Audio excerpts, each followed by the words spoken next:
From the 1750s to 1950s, we enter the industrial age, industrial revolution.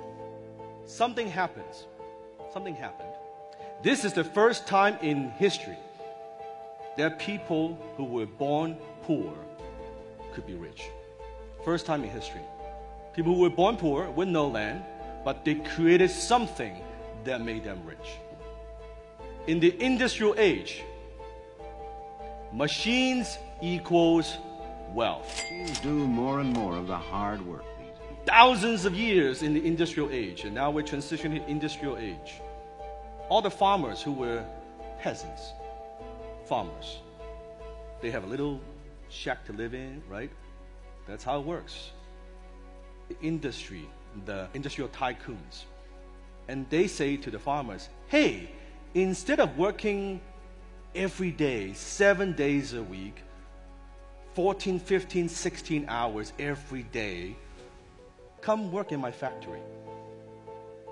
You only work 5 days a week, only 9 to 5. You can take the weekends off.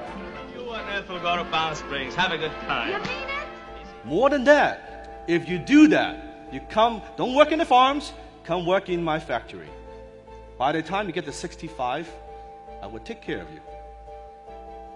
Now, think about it. If you were a farmer, working all your life under the sun, 7 days a week, someone comes along and make you this offer, what would you say? You say, sign me up. Let's do it. Sign me up. And then your life is about to change forever. And back then, Rockefeller, Carnegie, Henry Ford, J.P. Morgan, they became the richest people in the world because they created machines to make mass production possible. And what happens is this.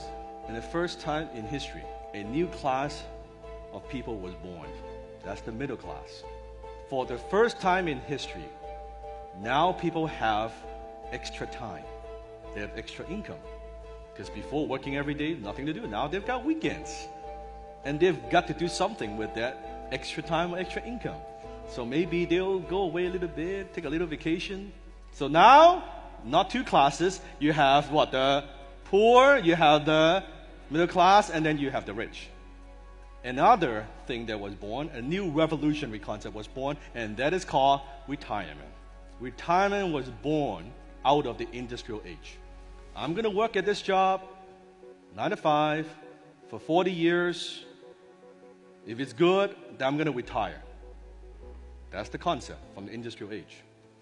And what happens is this. You go home and you talk to your family.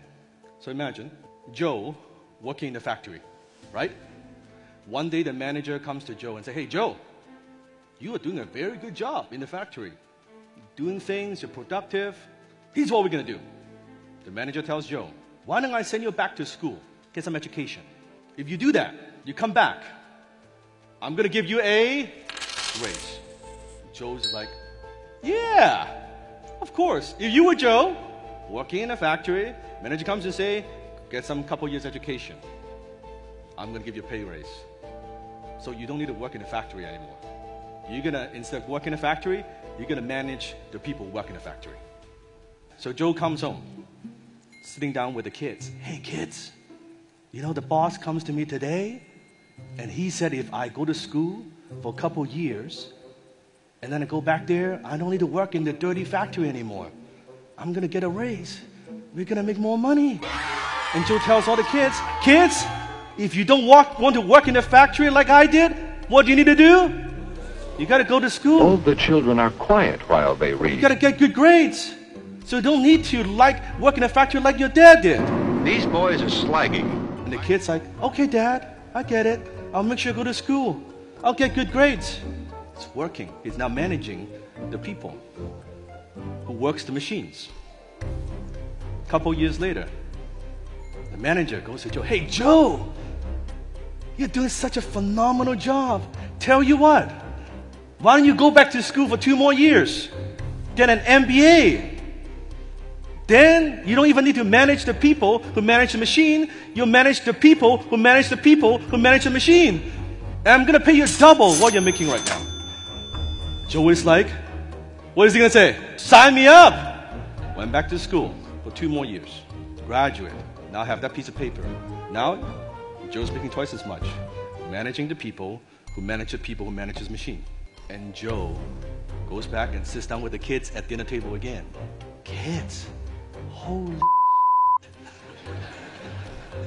you know what? Don't just go to school for 4 years.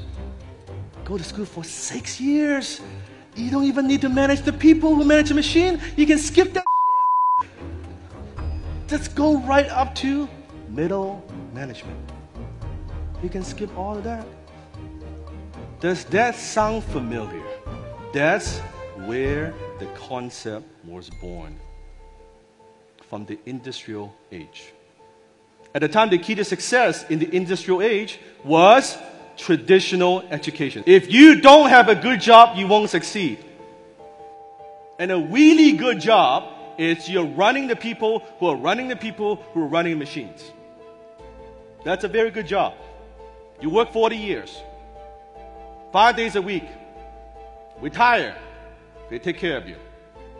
Does that work for most people anymore? Most people struggle financially. Write it down. Because they're trying to create wealth with an idea that was created from the industrial age. From the 1950s. We're in the 21st century.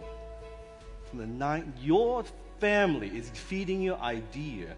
They're giving you the formula for success from 1950s. And you wonder why they struggle.